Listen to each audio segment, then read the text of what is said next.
Welcome to The Ideas Machine, a podcast about turning ideas into action. I'm Helena Traill, a neurodivergent designer, painter, founder of New Studio, and relentless storyteller. I chat with creative thinkers about how they ideate, iterate, and implement their ideas. This is your space for honest conversations, creative tools, and a reminder that your ideas are worth building. So, we are here today with my friend and colleague and agent and very talented Flo Horswell. Thank you. Would you like to start Lovely by... to be here. Thank you for being here. And also, just to say, if you're listening and if you're then watching on YouTube, because this is an audio-visual podcast, we are joined by Tidy, who is a little dachshund. So if you hear any moving around or maybe he'll bark, let's find out. I don't think he will. Then that's why, and maybe he'll come say hi at the end. He's getting a few treats. Yes, he will. Anyway, Flo, do you want to introduce yourself, please? When you invited me onto your podcast, I knew you were going to ask me to do that. And the weirdest thing that I have found since becoming a founder is I don't actually know how to do that. And I think the problem is that quite a lot of what I've done is complicated, is new, and there isn't a hat. But what I am now saying is I am run an agency for artists, which helps strategize for them and visualize their work into a wider audience, largely via the stories that they perhaps struggle to share on their own. And then on top of that, I'm a sculpture expert, which means that I advise on installs across particularly London and do planning. That's the boring side of what I do. Oh, very interesting, I think. Anyway, no, thank you. That was pretty clear.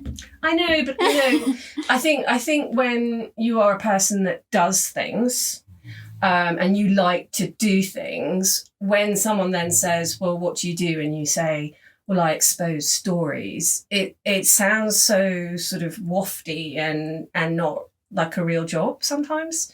But I think it's me finding what I say. The dog is whining. Shush.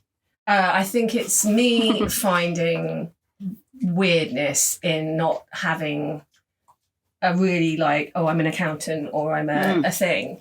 But I think that's the way the world is going. We're inventing these new jobs all the time and tech is changing and suddenly you've got, especially as a founder, I think you're wearing 8 hats at all times. And I go into a room and you're networking and suddenly which hat are you wearing? Which one works in that room? I find that hard. I don't find being a founder hard. I find introducing myself hard, which I hadn't predicted when I set out on my own. Well, you're in the right place to talk about it, so this is perfect. So just to touch on the format of the Ideas Machine before we get into it and hear why you started Harvey Horswell, your, as you called it, agency, we're going to go through 3 sections, not 2. Ideate, iterate, and implement. And the format is to kind of follow from where it all began to, I'd say, mistakes and changes as an entrepreneur and iterating on those ideas through to how you implement them and what advice you might have for other people. Mm-hmm. So if we start where it all began, why Harvey Horswell? Well, and that's a long story. It actually begins in 1967 when my father and his first wife started a gallery in Mayfair in London. It was a sculpture gallery, and it was really formed out of being a collector rather than it being formed as a business. So my father and both of his wives, including his second wife, who is mine, collected... Sorry, he's making eating noises. Get down. Collected real animals. They had a zoo. A bird sanctuary, and they also collected sculpture. And so it reached the point that they had to open a gallery in London. And then my brother took that over in 1985, and then I joined the team in 2004. And we're actually in our 3rd generation in that gallery now, with my niece coming in. So I think that's where it began, and I was there for 25 years, and Tide has joined us for those who are not watching on YouTube. Because he's naughty, never get a dachshund. So for sort of 25 years I worked there. I worked my way up from stuffing envelopes all the way up to the registrar, then gallery manager, then gallery director, and then head of the modern impressionist department. And so I'm a great supporter of galleries. I think they're very important. But when I reached the point where there really wasn't anything left I could do, I'd done 47 art fairs, I helped to write books, I'd done museum shows. I was quite frankly quite bored. I kind of knew what was going to happen next. I kind of knew what people were going to say in the meeting even. So when I left Slabmore, I wanted to do something different. And so I set out and, I think I'd love to meet a founder that says, I planned this and I built this and then this is what happened, because that is not what happened. I left, I thought I was going to be a sculpture expert, which I am, but I thought I'd be, doing valuations and planning permission and all of that, which I do. But in the course of that, working with artists, I realised there was a gap. And the gap is that increasingly artists, such as perhaps me, don't actually always need a gallery to be successful. But they maybe don't necessarily have the tools in which to be commercially viable on their own. And then I was wandering around with all this commercial experience, but not necessarily wanting to open another gallery on my own. So I think that's how it happened. But it was much more of an organic thing than a plan. Whereas now I can say, I have this plan and this is who I am and badly, and this is what I'm going to do. But I don't think, it's not like there was a gap until I found the gap that I set out to fill, if that makes sense. And how are you finding, you've been a founder now for over a year? Yeah, almost 2. And how are you finding it? Broad question. I absolutely love it. To the extent that and I shouldn't say this because if my company goes bust, which is always a worry, I don't think it will, but I love not working for someone else. I love not working for someone else. And I love working with consultants, which I think is sort of, when you are a founder, especially at the beginning, you don't necessarily have a large team. So you're working with consultants and coming out of a very static business where a lot of the team had been there more than 10, 20 years, and you're working with other organizations where by the very nature of the art industry, you have to be there 20 years to have the experience to do the job. Being out in this sort of founder world has been so exciting because everyone's excited because they wouldn't be a consultant if they didn't want to be. They'd have a job somewhere. So I've loved that. I've loved working with really engaged, enthusiastic other people. I love being able to make decisions. I'm a quick decision maker, and I've loved being able to react quickly. That really suits my personality. I absolutely loathe accounts. I cannot describe how much I hate photographing little bits of paper after I've ordered a coffee. And when you're going and visiting lots of artist studios, it's amazing how many little pieces of paper of coffee I rack up in a week. I find that completely stupefyingly boring and also stressful. And that's actually partly why I would like to upscale more and more, just so I don't have to do the accounts. Which again, I think as a founder is not something you're supposed to say. You're supposed to say, I want to dominate the world. For me, I just don't want to do my own accounts. I just don't want to do them. It's the little things, though, isn't it? It's the little things. That you don't, I don't know, you don't think of, even from setting up a brand to setting up an email signature, through to, what on the outside looks like the big things, but it's all the accumulative little things and little ideas, the ideas machine. Yes. And how do you, keep up with that, have the time, have the mental capacity? Like, I don't know if you found that different.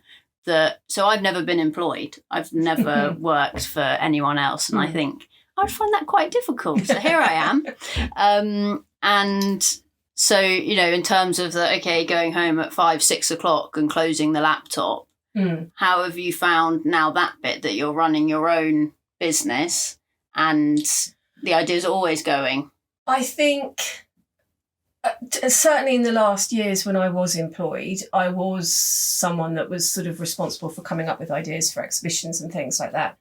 And I have a dog, as you can see. And I think having a dog, weirdly, has been very good for me as a founder because he needs a walk. And it sort of is giving me that set period of time whilst I'm walking him to actually mull something over. I'll do a lot of thinking while I'm walking the dog. And for someone, I love working. It's taken me a long time to realise I love actually working. And, people, say, oh, you shouldn't be doing this and you shouldn't be doing this overtime. I like work. I'm allowed to like work. And now working for myself in particular, I can work if I feel like it without it being weird, which is, I love. It's taken me a while to get used to the fact that if I don't want to work a Monday, I don't have to, I can work Sunday. That I find strange. And then on the Monday, I can, I'm not in the mood to work on a Monday, I can go and do something else. But yeah, that I've found easy, really easy and better and better. More flexible, but then with the caveat that when it's almost too flexible, it can go the other way. But yeah, I think enjoyed that. The thing is that I have really learnt is that you need to use technology to suit you. And, I use a lot of scheduling apps. I've gone through thousands to find one that actually suits me. I don't know if we're allowed to mention apps on here, but, I found the apps, and I have found also that I need to record when I'm working and what I'm working on.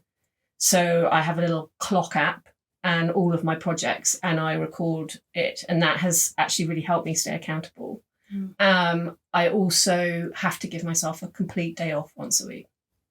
And that's important. Walking the dog, reading a trashy novel, eating nice food. It's not necessarily going out and doing anything entertaining. It's just brain down time, and also away from screens as much as possible. Yeah, super important. And so moving on to kind of the iteration. So obviously, 18 months, 2 years isn't, well, in the founder world, that's a long period of time because you can pivot in a day if you want. What have been your biggest learning curves since starting Harvey Horswell? I think it's about negatively. I will do negative and positive. Okay. I think negatively it's about people, but also positively it's probably about people. I think there are a lot of humans who think they are good at something and can talk about being good at a thing, and that's great, but then when it actually comes to doing it, perhaps they're not quite so efficient. It's taken me a while to be able to spot that, and I I'm nearing 50. When I set up my own company, I thought that I understood people, and until you're a founder, you don't. I don't think you do. I don't think you understand that in a lot of ways you're operating in the Wild West. There's a lot of people out there who are lovely people. They want to do what they're doing and they talk a good game, and you can be drawn into that. And I think for me, my hardest thing that I've had to accept is that actually I need to work on my own. And I'm the kind of person that likes connection and likes working with other people. And for me, that's going to have to come through consultants because it's very difficult, especially in the art world. We make things up for a living in a lot of ways. And so people are very good at it. But then on the positive side, I think my biggest learning curve is that you have to trust your gut about people. And if you meet someone who can do something, you just do everything with them as quickly as you possibly can, and get it done.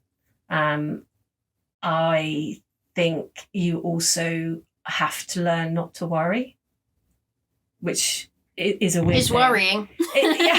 You have to not overthink. You have to pivot, but not overthink. And it's those two things I think that you're balancing as a founder all the time. Yeah, it's that balance. And as you've said, it's the balance of, almost like support and people around you. And that can be personal or business, as well as creativity and bouncing ideas. Because I suppose you work with different kind of groups of people. You know, you've got galleries and dealers, then you've got artists, and then, like you said, you've got people delivering and consultants and partners. And so it's then, again, another set of hats under the set of hats. Exactly. And also, you know, I'm naturally a very straightforward person. I hope other people listening to this would agree. And I'm also quite open with ideas, particularly if I'm in a room and someone goes, oh, well, you know, this isn't working in our business. I go, oh, look, well, why don't you do this? And I have had to learn that maybe you can't do that. You can't help. You can't, because that idea might be one that you need in 6 months. Yeah, it's an interesting point. You know, ideas as IP, ideas as intellectual property, and how do you share them or use them? But then also, you know, a lot of business, you know, experts in sales and business development say giving something away for free, whether it's a conversation, a piece of advice, an idea, is really important. And so I've always found that balance quite hard, and have been known to, I give a lot. And that's great. And it means I have an amazing, and I think you're similar in the fact that you then got a really good network and people trust you and value your opinion. But at what point, you know, are you because before when you're, you know, working in a business, that business's value is benefiting from that. Whereas as a founder, how do you it's not about gatekeeping, but it's about benefiting from your knowledge. I don't want to become a human being that gatekeeps. No. I don't want to become a human being that doesn't talk about ideas. And it's balancing who you want to be as a human alongside, as you say, protecting the IP of your ideas. And I find that is a judgment call every day when you're me, because I'm one of those people that, there's awful people that go, well, why don't you just do it like that? And I'm, you know, some people find that irritating, I suppose. It's quite, you know, I can't help it. I came up here from London on the train today, and, you know, I was watching how the lady serving the tea was moving up and down the train. And I was like, you know what, it would have been much more efficient if she'd done it in this order, because she was complaining about her feet. And I had to bite my lip not to say it. That's who I am. And I don't necessarily want to change that. No. But for business, maybe you do. I don't know. Well, lots of hats, as we've said. So in terms of those different groups of people that you're working with and helping, I wonder if you want to zoom in on artists specifically briefly, because I'm sure there'll be lots of artists listening going, you know, oh, the next generation of digital tech, AI, etc. Like, how do you see that changing? It's going to change everything. But it is going to change everything. You can't get away from AI. And, you know, you see those memes where they say, you know, I thought we were going to create robots to clean the house. Instead, they're doing the art and I'm cleaning the house. I think that's coming. That's absolutely coming. And I don't think you can get away from it, but I think you have to lean into that. So in terms of AI, with all of my artists, I'm constantly saying, show the hours that you take to make something. Show the skill. And I think the problem with artists, the easiest way to explain this is if you are in a city and you're walking around, you can probably spot some artists painting. If you look at their faces, which not many people do, rather than what they're painting, they are in a meditative state. There is no way when you look at them that there's a lot of thinking going on. There's a lot of muscle memory, but they're in a state that those of us who aren't artistic perhaps don't reach. I mean, maybe sometimes when I'm filling out an Excel sheet and it looks amazing. You don't like accounts. I don't like accounts, but I love organising things. So, you know, I think you go into that sort of space as an artist, and then this artwork sort of magically appears. This is my feeling. You are an artist, so perhaps you could explain it later, but I feel like you go into this space and then you guys produce this artwork and then you just go, ta-da! And you aren't able to communicate to people about your art very well. Well, it's hard. It's the same with the business. You know, if you ask, I'm a graphic designer by trade. If I have to brand my own business, that's very hard. You know, if you're a marketeer and you're running a big marketing team, how do you zoom out and look at something objectively? You know, that's why there's a job in consultants, right? It's because they come along and it's like the helicopter view. Mm. How do they look down on something and say, this is what you're doing wrong? Which is where, and it's not wrong, it's here's an idea and here's how to implement it. Yeah. So that's, I guess, what you're saying you're doing with artists. And I think a lot of it's interesting, the helicopter idea, actually. But I think also it's coaching. Mm. A lot of the time, like I tend to go into a studio and I say, what do you want? Mm. And again, you'd think that would be an easy answer, and it's not. Do you want museum level recognition? Do you want sales? Do you want to paint full time? Do you not want to worry about your mortgage? Often the answer is all of them, but the path to them is a very different one to each of those things, and it happens at different stages in your career. And then on top of that, there's the business coaching. With most artists, they don't know their hourly rate. And that's often where I start when we're talking about pricing is, what's your hourly rate? Because you are running a business. And I think that's very much been missing from our artistic culture and our training at university.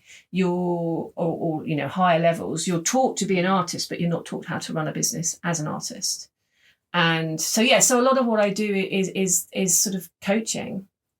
And often, I can walk into a studio. I've had 25 years, 47 art fairs. I vet 7 art fairs for sculpture, but I'm still seeing art constantly. I can walk into someone's studio and go, make that, make more of that. I might be wrong. I haven't really been, she says rather arrogantly.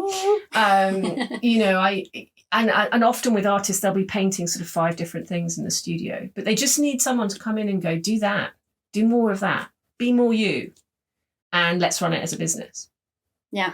Yeah, and it's super hard. Oh, Tide agrees. You're in the microphone now. You can even... No, don't let him bark into the microphone. We'll definitely we're nearly finished, Tidy.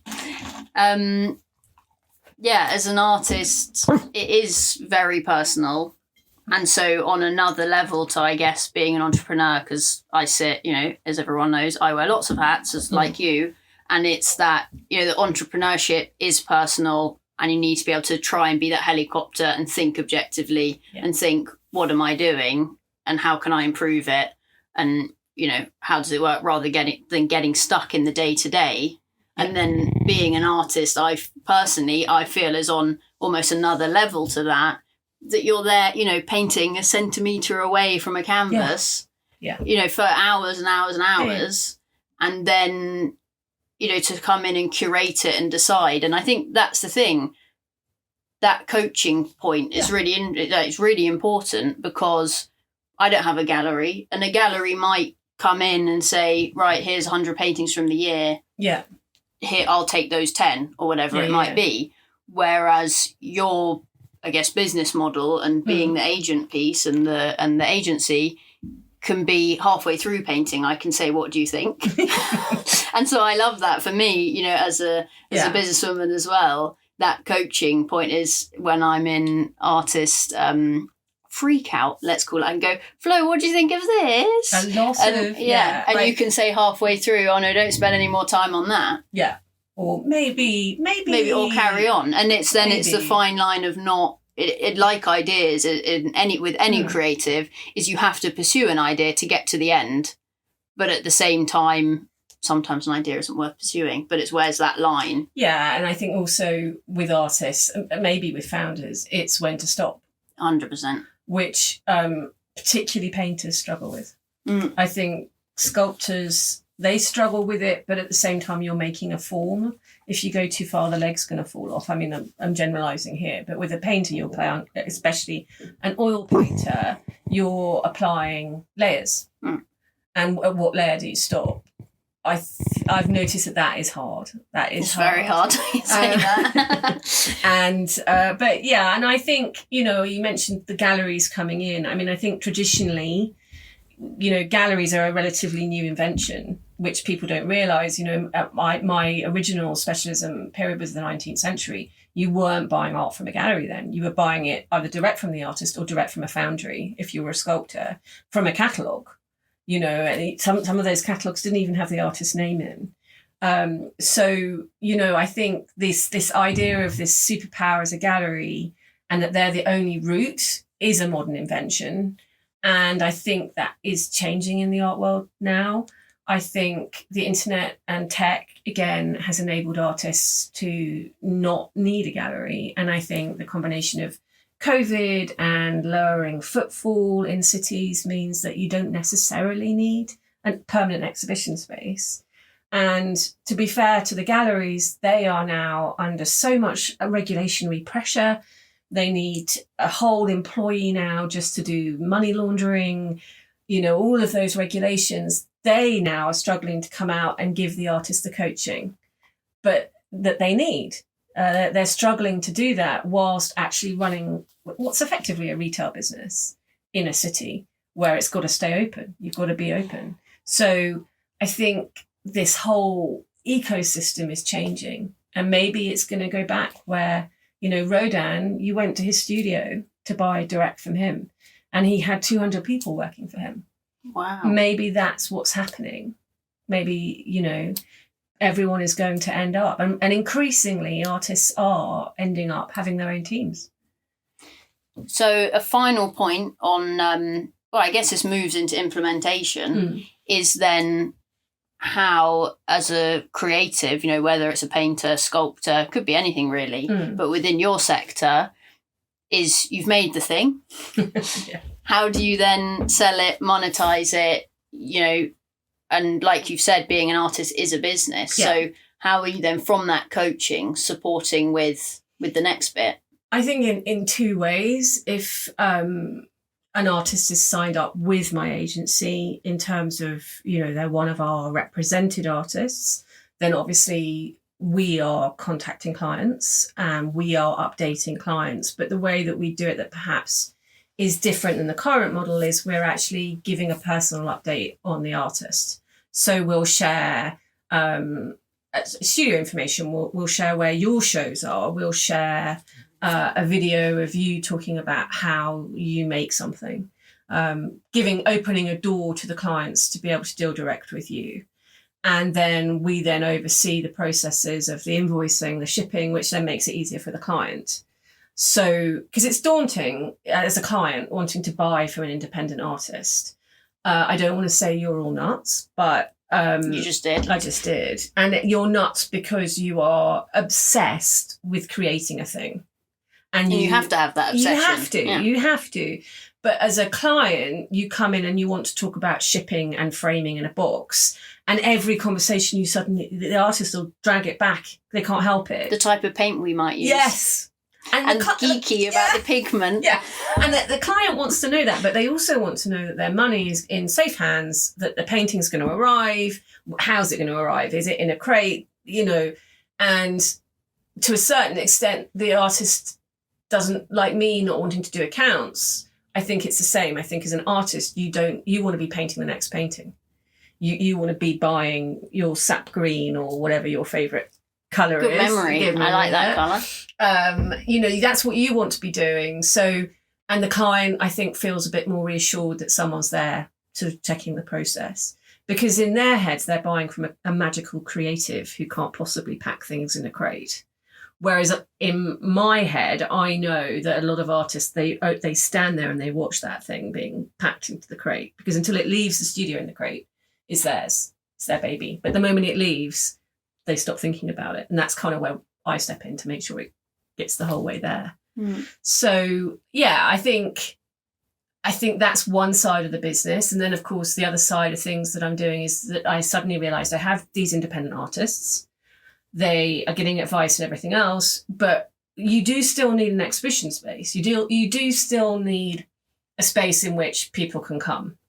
And I don't necessarily think it has to be a gallery. I think you have to follow where the people already are.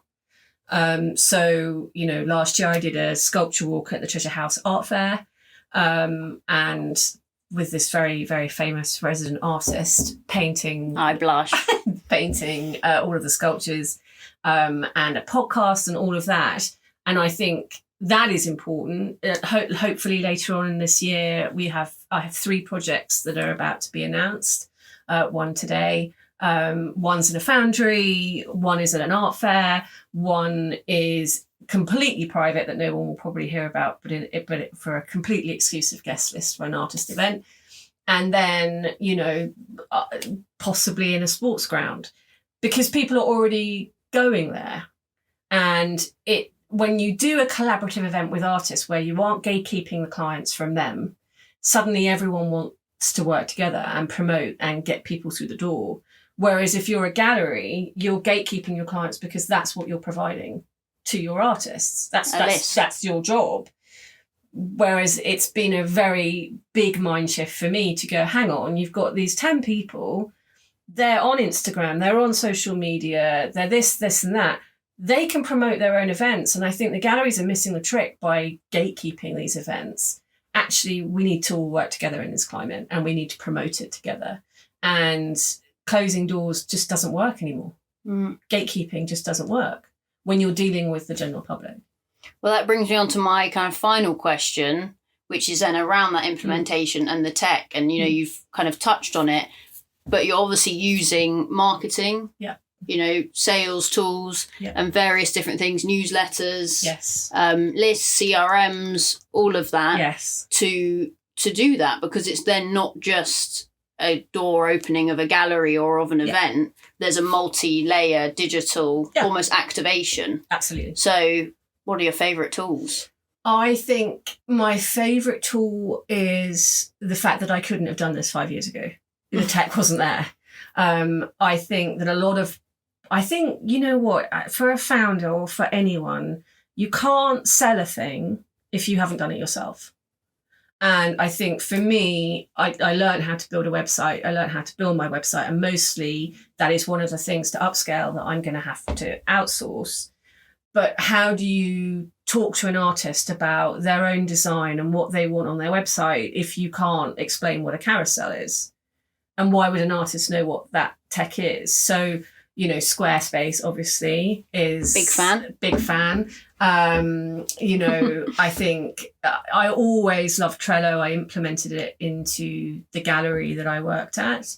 It's a great organization tool for me and for projects that no matter your tech ability, you can just log in and use the free version, but the paid version is brilliant. I think, I know that a lot of people like high-end editing tools. But I love edits, the Instagram version. It's simple, smooth, and I can do it on my phone, which I find more precise than doing it on a laptop. But it's things like that, working out actually what I prefer to do on a laptop and what I prefer to do on a phone. And it's not the same answer. Some things I like to do in different spaces. But it's just repetition, isn't it? Yeah. With all these things, it's learning to use them and keeping on using them and adjusting as new tech comes out. I certainly, for any founder, I would have needed to employ 10 people if the tech wasn't from the start. When I didn't even know what my company was or what the niche was. I think I'm very lucky to AI. Not that I use it very much as a tool, but for me, what I really struggled with was, I perhaps have a touch of dyslexia. I was tested, but apparently I'm too intelligent. They can't tell if I'm too good at recognizing patterns, so they couldn't work out if I was dyslexic, but they probably could now if I got retested. But proofing, because retail is detail, and that applies to any artwork and any artwork business. How do you proof something when you're the one writing it? So I use AI a lot for just basic spelling errors and grammar, which I couldn't function. I couldn't have done my business without a spell check, an AI, grammar, and spell check. Yeah, and I was just going to add to your point about using edits and in-app on your phone. Some people listening who maybe haven't edited reels or things like that before, you might think that there's all this high-end tech, like you're saying, that you might need or use. Yeah. I know people with multi-million follower accounts that just use in-app TikTok and in-app Instagram. Yeah. That's it. And I think, when you speak to any founder who has had success, the second piece of advice they always give is just do it. Yeah. And they're right on a big scale, like just go ahead and do it. But on a small scale, if you want to do something, Google the tech, learn to use the tech and do it.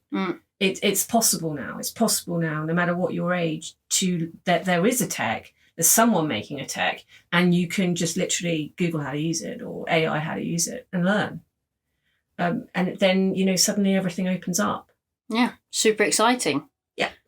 Well, thank you very much, Flo. It's a pleasure to have you here. And as I've said, the audiovisual version on YouTube, I've had Tidy on my lap. My leg is dead, so I think we're going to have to call it a day. But if, when people want to find out more about you, follow along, where can they find you? Well, we're everywhere. You're everywhere. Websites. We've got a website, harveyhorswell.com. And we're Harvey_Horswell on Instagram is probably the base station. And TikTok, Harvey Horswell. And we're on YouTube. Which has been really amazing for our numbers.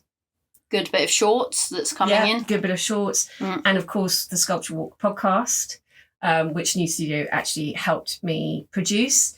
And for something so incredibly niche, we've had over 3,000 listens now, I think, which reassures me about the state of the world, I think. Very good. Well, thank you everyone for listening.